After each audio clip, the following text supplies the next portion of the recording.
How to get DNA filter on TikTok. Hello everyone and welcome. In today's video, I will show you how you can activate the DNA test filter on your TikTok. TikTok is a network that is full of various trends and some of them are really fun. One of them is the DNA test. However, this is not available to some people. Let's fix that. First of all, we will check if our TikTok is updated. Open the App Store or Google Play on your phone and find TikTok.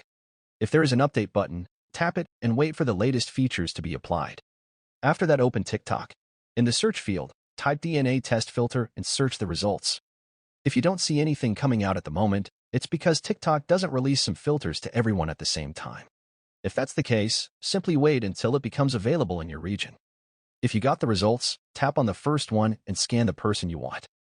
In this way, you can make a cool video that you can later share with your friends and follow a trend that is very fun. That's all for this video. If you found this tutorial helpful, don't forget to give it a thumbs up, subscribe for more TikTok tips, and hit that notification bell so you never miss an update from us. Thanks for watching, and I'll see you in the next one.